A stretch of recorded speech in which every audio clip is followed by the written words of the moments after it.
Paranorm Podcast contains content that might not be suitable for some listeners. Listener discretion is advised.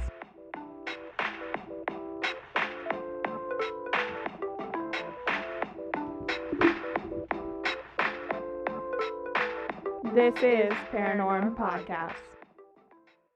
Hello, everyone. Welcome back to Paranorm, the podcast where we chat about all things true crime and paranormal. I'm Emily. I'm Sierra. And this week we are discussing a sick fuck by the name of Tony Costa, aka the Cape Cod serial killer. I think I caught Sierra off guard with that. Whoa! Hello. If I wasn't awake, I am now.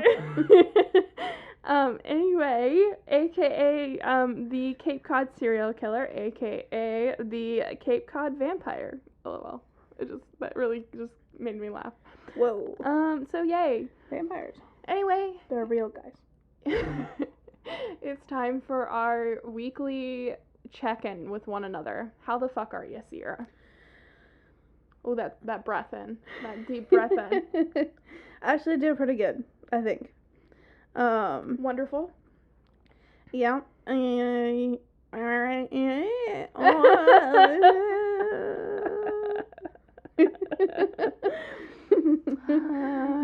I don't know what that noise was. We're in great moods. Can you guys tell? It's the day after my birthday. Yes, it is. So we're still counting it as my birthday. Yep. And we're doing great. We just got back from a wonderful dinner with my parentals, yep, as I so lovingly call them, and my niece, who I got to see. She is the cutest little thing ever. I had the most wonderful pizza. It had fucking potato chips on it, y'all. I don't even think I need to say more. But and yeah, ranch. And ranch. Okay, I don't think I've expressed my love for ranch on the show yet, but it honestly is the best sauce ever. My brother, when he was little, wouldn't call it ranch. He would call it sissy sauce because it was my fucking sauce.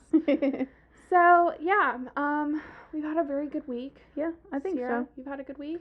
Yeah. Not too crazy, and 3-day weekend for Labor Day. Oh, yeah, for you. Yeah, for me. Sorry.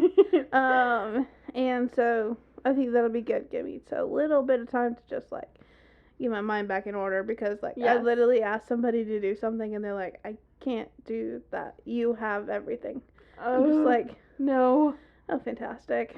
How fucking wonderful. I'm gonna get my head on straight and try to revisit this topic at a later date because right now I don't know what the heck's going on. So that's a problem for a Tuesday, not a problem for today. So it's a problem for Tuesday, Sierra, as I so like to put it. Like, that's a problem for future Emily. Yeah. So yeah, I'm not gonna worry about it today because nothing I can do about it. So it's just it is what it is. Future Sierra can worry about it. There you go. I'll tell you what past Sierra did, and it was something fucking wonderful. Sneaky little bitch over here snuck behind behind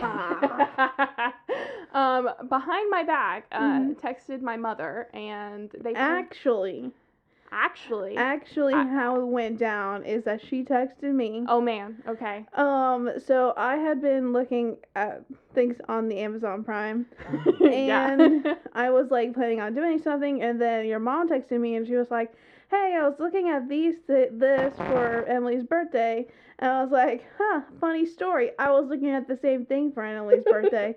Let's like make a plan." So that's my Lord, how that happened. So the plan that they made was my fucking dream come true. I am obsessed with, like, all sorts of cheesy little things. Like, I love cheesy jokes. It just is what it is. And here, I don't know if this is a thing everywhere, but here, people will put, like, flamingos, like the little plastic yard flamingos, in someone's yard at, like, an insane amount. And just, like, cover their yard on their birthday. And I think it is the funniest fucking thing. I think it is magical, and I have told Sierra this every single time I see one. I think they're so fucking hilarious. I think they're so cute. So this is what she does. She fills our yard with 24 plastic pink flamingos. Yep. And we have a pretty large yard. And I was at a live-in, so I didn't even get to come home on my actual birthday, and I came home for like not even a full hour, and all of a sudden I like come around the curve and all I see is bright pink, and I'm like, no, she fucking didn't. And just like the entire time I'm pulling into our driveway, I'm just like overcome with the amount of joy. It was so fucking hilarious, and it's so funny, and it wasn't even registering with me how much there was, because I walked inside and there are these little tiny flamingos inside. But yeah, it was really funny. It was really cute, and my understanding of how the flamingo system works is you rent them, and Sierra was like, yeah, I caved, we can, they're ours, and I was like, I'm sorry, what? They're what now? Because Sierra does not a fan of the pink plastic flamingos like I am. I love them. I'm obsessed with them. I have not bought one because she's not. They're just not her thing. And she turns around and buys 20 fucking 4 of them. I mean, go big or go home. I mean, really. So, yeah, I'm pretty excited. We're going to put them around our pool and in our podcast room and anywhere else I feel like it. So, yep. Yay. And we're going to repurpose them. For Halloween / every day. Yeah. Just life. So yeah, that's what that is, and she just got me some amazing presents, and if you want to see what any of those are, you're gonna have to go to our Patreon just to see. Because let me tell you, Sierra out fucking did herself this week, y'all. So yeah, that's our week this week. It was a amazing week, an amazing birthday. All thanks to some really fucking lovely people. So yeah, I know I say that a lot. So yeah. So yeah, it's just my tagline. So yeah, and 110%. The first things that I go on t-shirts. So yeah. Oh man. All right. You can take it and use it any way you want. Like, so yeah, I did a thing. I probably shouldn't have, but I did anyway. Or like, it's so, just yeah. such a versatile statement. Versatile. I think you can go either way. Honestly. Okay, either way, I fuck with it. So. Oh my gosh, this is totally off topic, but it's a really short story. Sorry. Let me hear it. So today, someone was doing a video, and they were talking about their childhood a little bit, and they were saying that when they were little, they used to write poems. But they had a very interesting way of saying the word poems. How did they say the word poem? I don't even know if I can recreate it accurately. Because it was poems. Poems. Oh my lord. I don't think I would have been able to listen to them talk. And like then she was like saying it over and over. No. It's funny. Yeah, so I just found it interesting. Like, I mean, we all have those certain words that we just can't say, or like we say strangely. Like mine is sandwich. So. But it's just interesting, like how different those words are. Oh yeah, it's crazy. Like my other mother, Wendy, she says hot dog really weird. Like but she's lived literally everywhere, so she's gonna have some weird little dialect things in there. But yeah, so it's just super strange to think about. This also has nothing to do with my case. So this is gonna tie in super nicely, guys. You're welcome. I'll figure it out. No, you can leave it in just like this. This is totally fine. Okay, ready? Yes. All right. So before I get into my case, let me let you guys know, as usual, about my 2 main fucking sources. Thank you so much for this. I used a couple more that I completely forgot to write down in my notes. So I'm going to put those on the blog, as usual, with the other 2. But I used Murderpedia, of course, because it is like a holy fucking grail. And I used thelineup.com. Both of those places had all sorts of information, and I really appreciate them. So thanks, guys. Now on to my case. So to begin, Tony Costa was born August 2nd, 1944, in Provincetown in like a small town in Cape Cod, Massachusetts, United States. Obby. Just in case you were wondering. And yeah, just in case. He was raised by his mother and his stepfather, and had no siblings, as far as I know. So Costa was an infant when his father died in World War II, not long after his birth, because like I said, he was born in 1944, so right around the time that was all kicking in. Mm-hmm. Yeah, so he was raised by his mom and his stepfather. Around the age of 7, Costa told his mother that a man was entering his room at night and would sit there and stare at him and keep him company. He later identified this man as his dad, like his actual dad from a picture. Like, how fucking wild is that? Whoa. Yeah. Right? So, a little bit of paranormal in our true crime today. Okay. I mean, if he was a kid. Well, kids are more sensitive to that kind of thing. Yeah, but he never actually saw his dad because he was an infant when he died, so Yeah. he never saw him in real life. So it would make sense that he wouldn't know originally, like, who he was. Yes, exactly. But, So neighbors would describe him as a spoiled little boy who was never punished for anything. And then I also saw conflicting reports that he was a very nice young man. So, like, apparently neighbors just could not get on their shit and decide about what the fuck this kid was or not. So maybe some people are just biased, or they just just don't want to speak ill about someone. I guess I don't know. Yeah, it could go either way. I mean, we already know he was a serial killer. Maybe they just don't want to talk trash about a serial killer. You know, in case he haunts them. Oh, that'd be so bad to be haunted by a serial killer. Oh my god, yeah. I'm already okay with our ghost Robert. That's the name of the ghost that we are pretty sure that lives here. So Robert? Is that what we named him? What did I name him? George? Who's Robert? Oh, that's our FBI agent. Sorry, guys. I name everything. I'm sorry, George. George is the name of the ghost that we are pretty sure lives here. He did not tell us that name. We don't even know if it is a he. We just know that there's definitely some fucking energy happening in this homestead. So, yeah, I'm just glad the only thing that he messes with is temperatures. So, anyway, back to Costa. In November 1961, at age 16, he invaded a Somerville, Massachusetts apartment. Didn't we go through Somerville? I feel like we did. Yeah, that sounds familiar. It sounds very familiar. So he invaded the apartment, bending over the bed of a teenage girl before she woke up, and her screams drove him off. 3 days later, he returned and tried to drag her down the motherfucking stairs of the apartment. No. Deadass. And, thankful fuckingly, neighbors intervened before he could seriously injure her or take her away. Yeah. So he was then convicted of burglary. Okay, apparently that's burglary. That's my word. Burglary. You got it. There you go. You gotta get the L in the right spot. And assault on January 4th, 1962. He drew a 1-year suspended sentence. Wow. With 3 years of probation. A white person? Yes. He's a white man in the 60s. So, you know how that's going to be fucked with. Costa married. Oh, jeez. Yeah. In April 1963.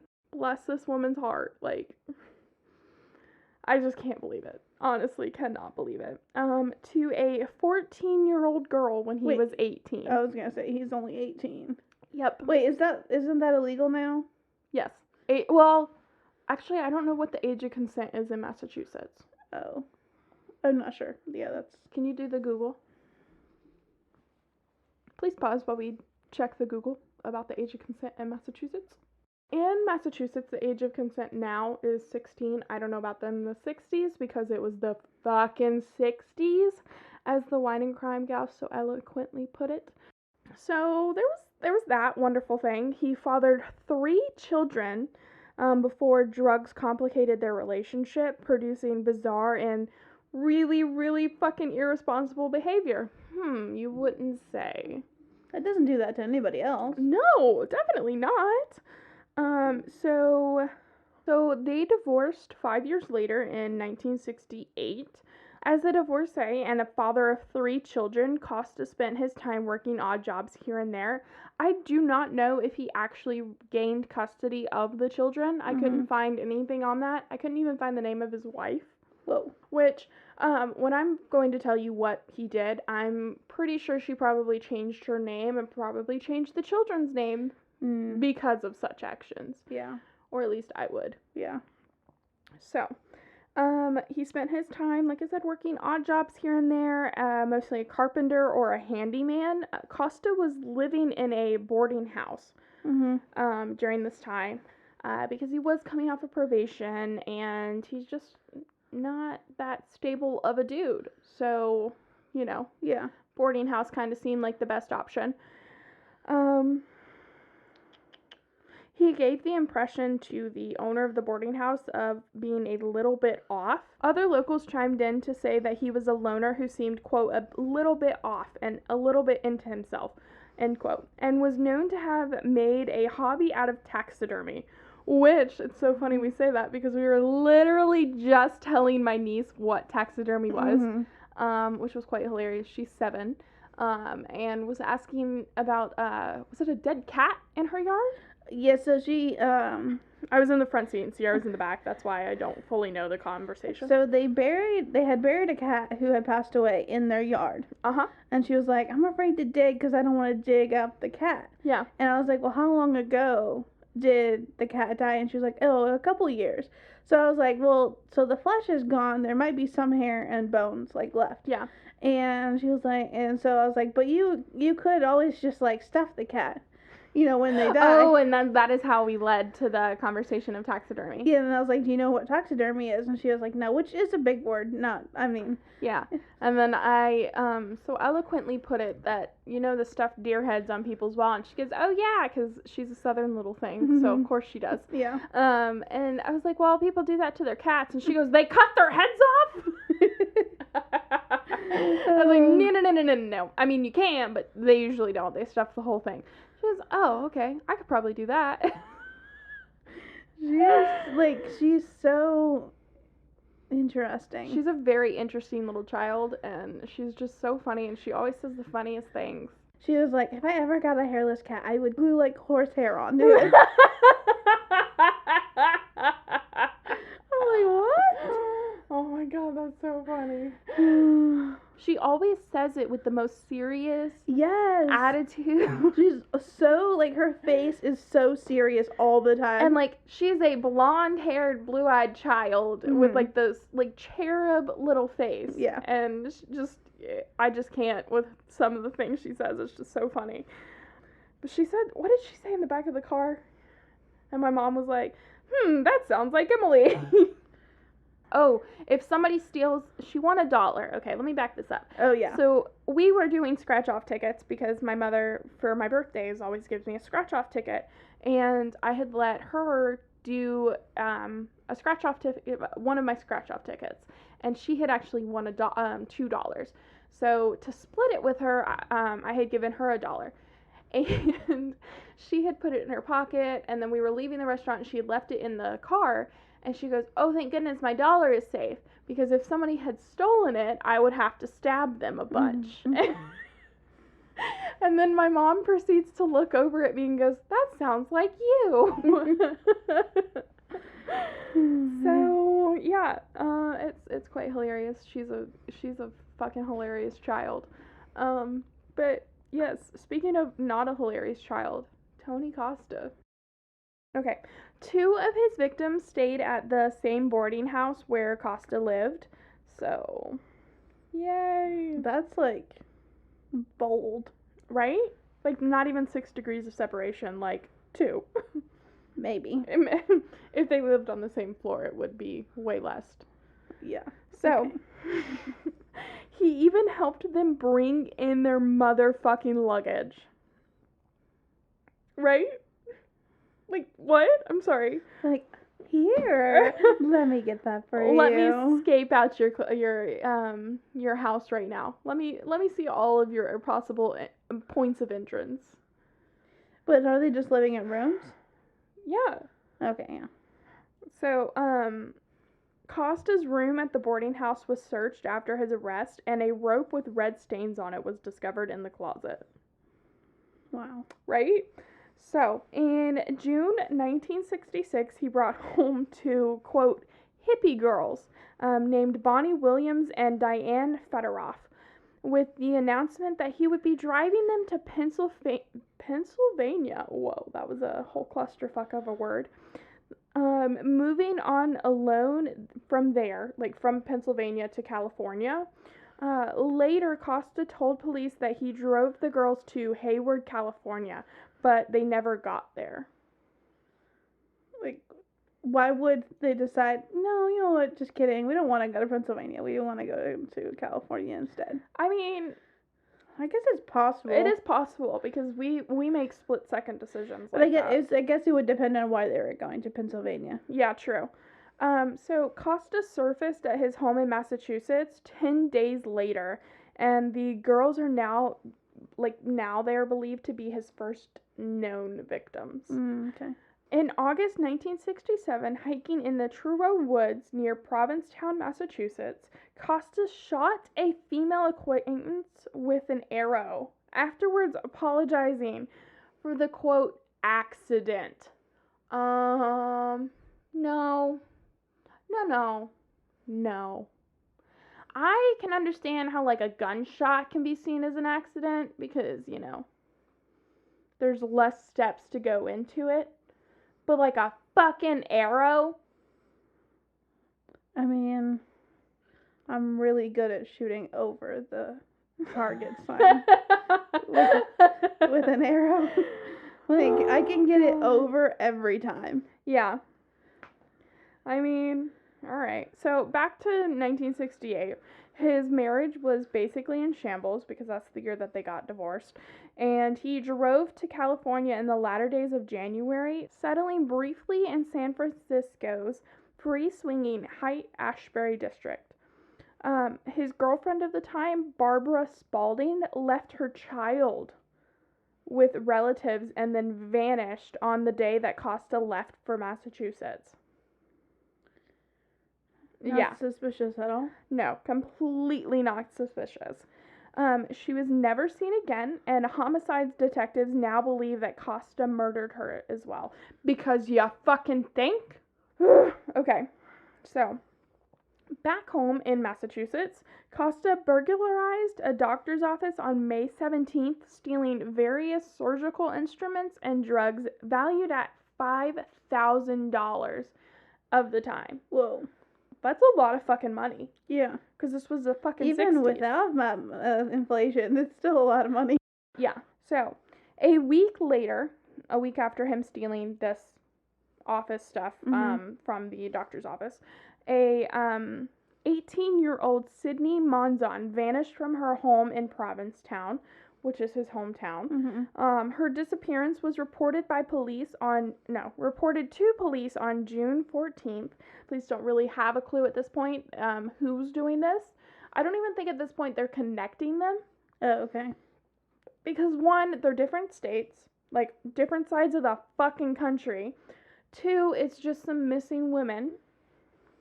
It is the 60s. So, you know, we're not at a great level on the totem pole right now. By August, Costa was divorced and starting his brand new life with his brand new girlfriend, Susan Perry.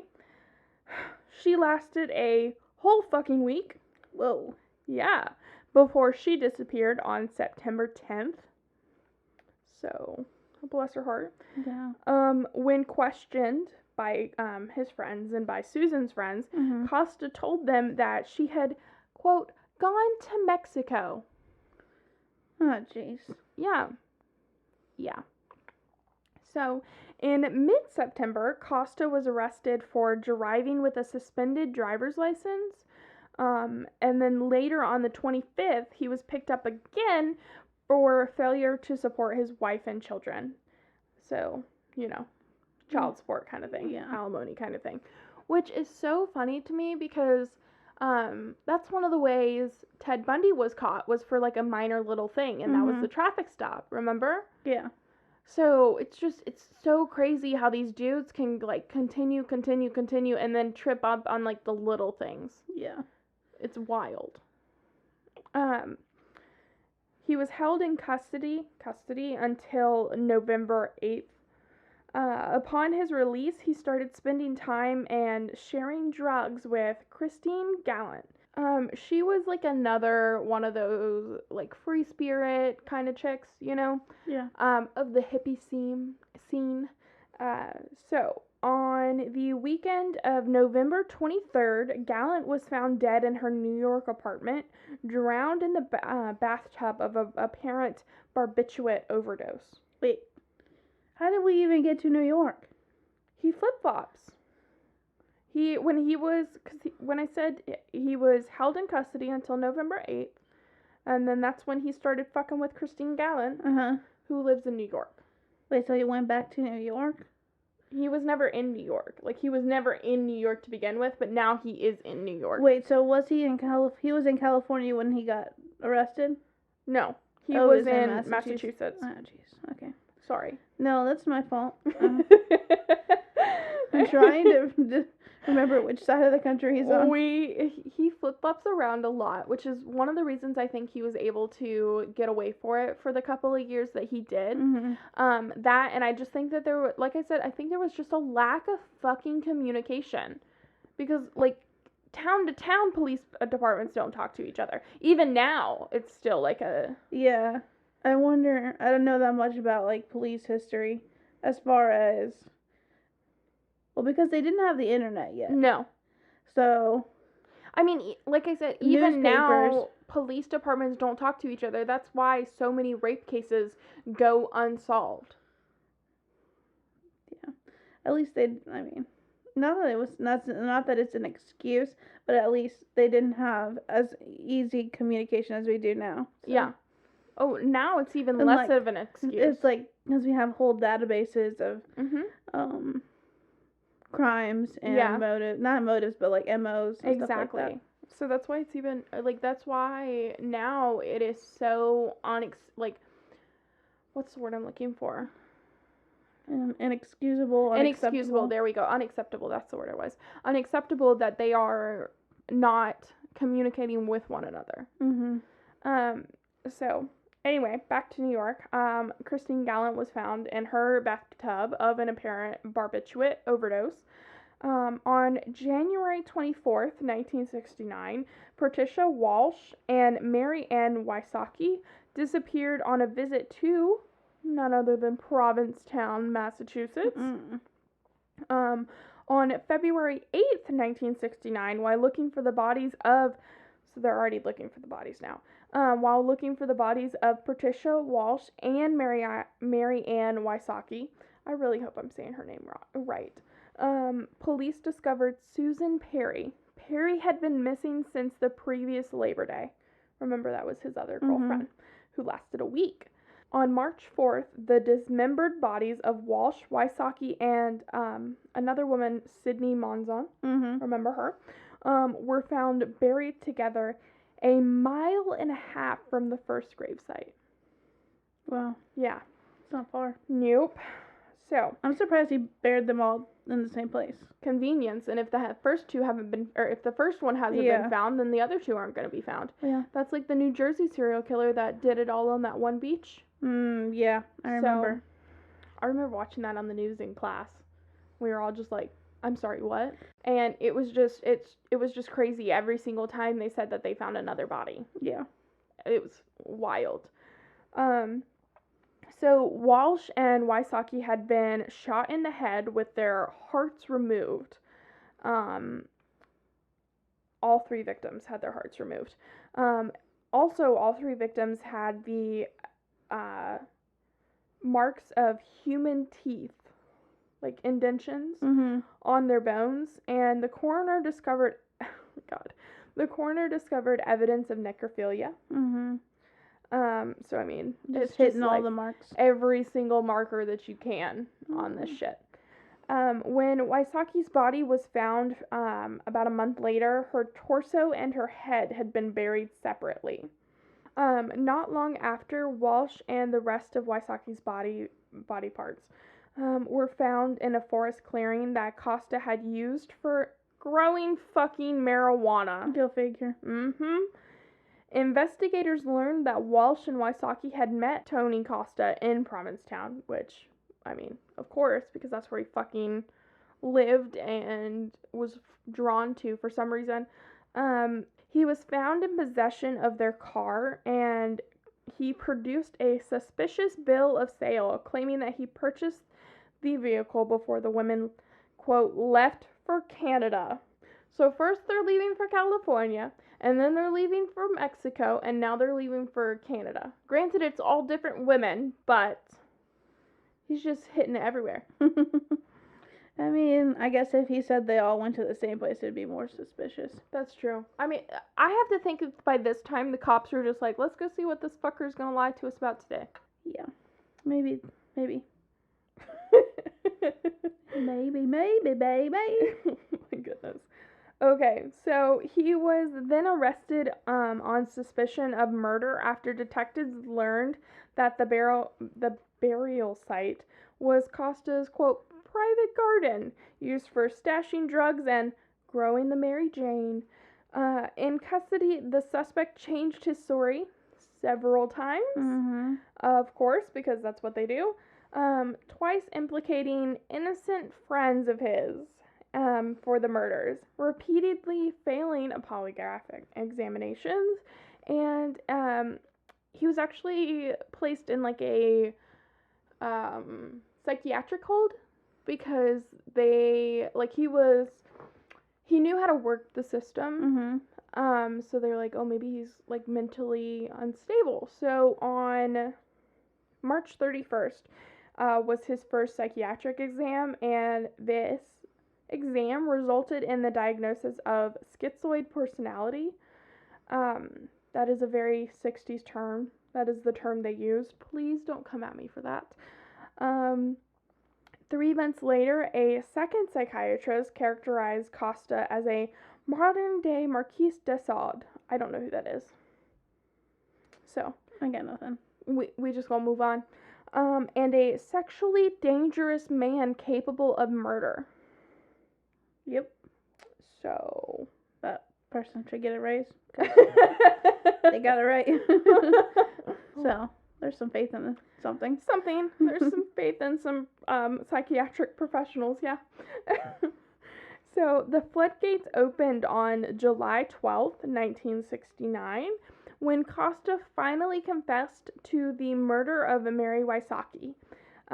Costa then described the murders in detail of Walsh and Wysocki in his unpublished novel, because what is one thing that we know about sick motherfuckers? They like to talk about themselves and all the wrongs that society has done to their poor, fragile white male egos. This unpublished novel, world tiniest violin for these motherfuckers. His novel was called Resurrection because, you know, they like to throw some religion in on that. Oh my goodness. I don't know if I said this, but he was raised in like a Catholic faith, so it kind of makes sense. He wrote this wonderful, wonderful, terrible fucking thing while he was in prison because this motherfucker got sent to Hitler. prison, basically.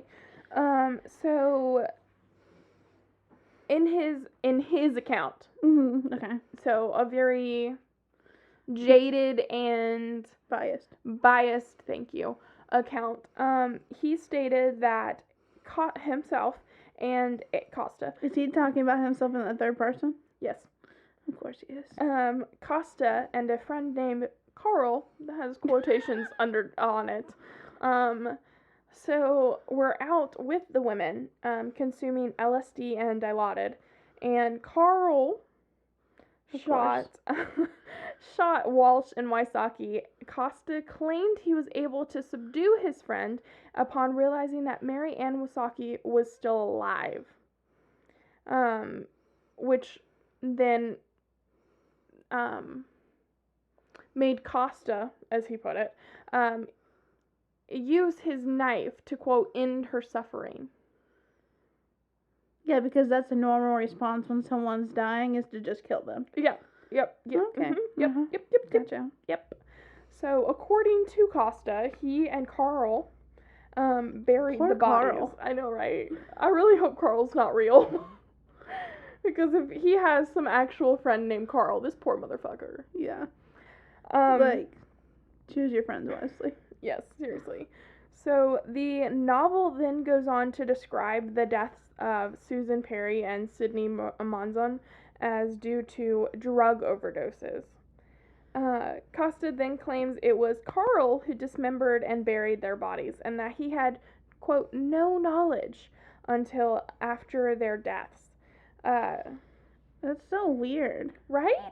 Like, you're already, like, I guess, did he think that, like, people would, like, sympathize with him and, like, try to get him out? Well, that's what they do. They want to make themselves likable to the point where they have people underneath their thumb and people that they can control to help them get their next thing. That's all they do is use people. Because, like, they don't have the emotion to think, oh, I can make these people sympathize with me. No. I can use these people. So it's not necessarily, it's ego in a different, like, way. Because it's not, like, ego in, like, this is what I've done. Yes, exactly. It's like, let me tell this story so that I can control more people. So delicately and so misconstrued this said story to get people to do what I need them to do at the moment.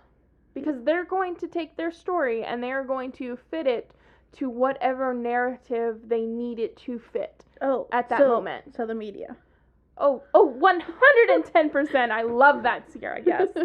Okay, I just want to make sure we're on the same page. Or, President Donald Trump.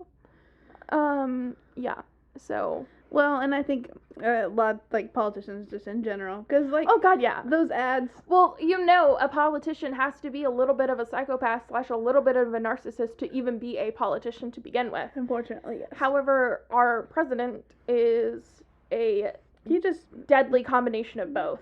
And I say deadly because you see what's happening in the world right now. So... Sorry, I got you onto that. Don't ever be sorry for getting me on my tangents. I love it. Anyway, Costa's trial opened on May 6, 1970, ending, thankfully, with his conviction on 4 counts of murder, and he was sentenced to life at Massachusetts Walpole Correctional Institution. He started serving his sentence on May 29th and began... this part's wild. He began stocking his cell with books on ritual magic and the occult, including a copy of Anton LaVey's Satanic Bible. So... That's great. Right?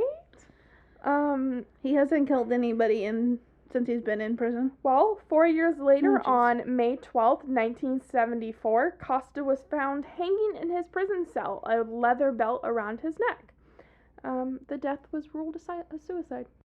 I just don't understand the psychology behind him completing suicide. Like, I guess he just thought he was better than being in jail, or... I feel like it's the last little bit of control that he can have. Because, I mean, what greater control do you have than you continuing to live? You know?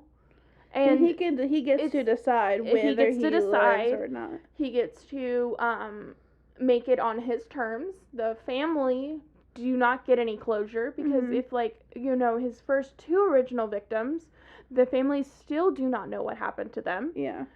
They do not have their bodies. Yeah.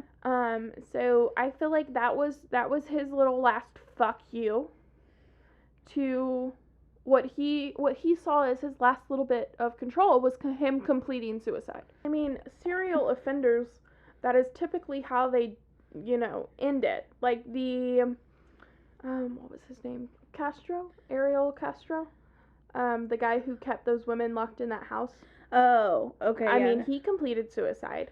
It's just about how much they can control, basically. That's the only good way I can put it, is control. Yeah.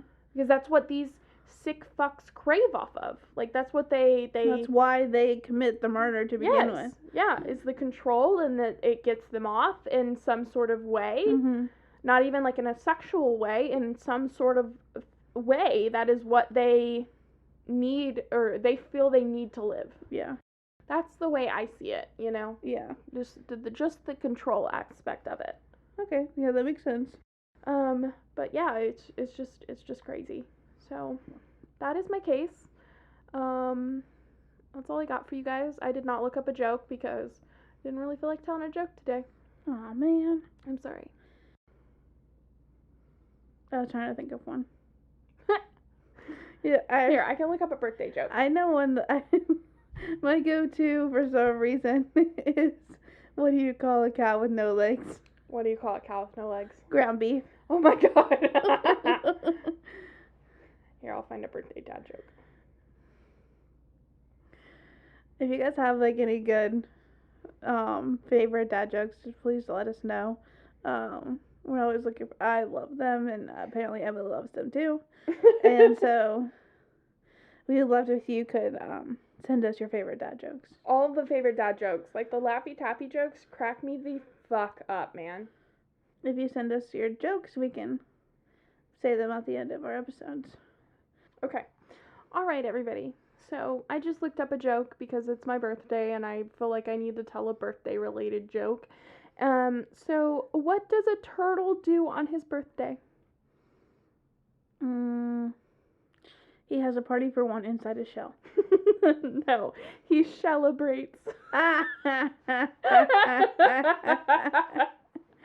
Oh, man. And it's a turtle joke, so turtles. it fucking fits. But yeah, that's all I have for you. I'm gonna stop talking for a second while Sierra tells you where the fuck to find us. Here we go, guys. Okay, so Paranormal Podcast on Facebook and Instagram. Emily posts all the pictures from the case each week and great memes. And I don't know, I was gonna say something else and then just poof out the window. Just disappear. Yeah. But we also you can find our blog that has all the pictures, all the sources, and then also some resources at paranormalpodcast.com. And you can. And she means by some resources, like your mental health resources. Yes. Your domestic violence resources. Any kind of resources to help you better your life. So, like, if you need to talk to somebody, we have some anonymous, like, helplines or hotlines. Or if, you're in a situation that you would like to get out of, don't know how to do that, we definitely have resources for you as well. And it's not directly with us. Correct. Yes. It is reputable outside sources that will have resources for you after, yes. to continue getting out of that situation, or to continue getting better your mental health, or just whatever, bettering your fucking life, man. Yeah. Like, we need you. Yeah. You contribute to this planet, and we appreciate you for that. You matter. Yes. So that is. Did you? So you can reach out to us on any of our social media. You can also reach out to us on our website, paranormalpodcast.com. We have a little contact us thing in there. You can send us your dad jokes. You can, whatever. Let us know how you feel. Episode suggestions, anything that's on your mind, or the good old-fashioned email. Yeah, paranormalpodcast@gmail.com. There we go. Da-da-da. And as always, if you would love to support us on Patreon, we would greatly appreciate it. Yes, please. We don't have any patrons yet, and I need patrons. I need that. That is my birthday wish. Please, I want at least 22. That is my lucky number. I want at least 22 patrons. Okay, y'all? Okay, so we're gonna get on that. And Sierra just agrees with me to make me hush. Most of the time. Well, the more patrons. Here's her backtracking. Well, anyways, but yeah, so we would love to be able to make more content and to produce more exclusive content for our patrons. So if you could, even pledge $3 a month, or if you want to just help us out, that would be great. At any level, we would definitely appreciate it. Or even if you just shared our episodes with your friends. That is the best way to help us find, all your spooky gals and gents out there, or they or thems. Yes, I was getting there. And just share our podcast with them. Yeah, do it. I dare you. Why Why aren't you doing it? Double dog dare you. Oh my god, she double dog dared you. Y'all bitches need to get on that. But anyway, so let us know if you're liking the episodes and any, like you said, any suggestions, and we'll see you on. We won't see you. We'll be back in your lovely, lovely ears next week. Yeah, next week. And we get to record this coming episode early because I won't be here. So, yeah. She's leaving me. I'm leaving her. I'm leaving Mags. It's a whole thing. I'll tell you about it later. Tune in next week and you'll hear all about it. So, all right. Goodbye, everyone. Bye.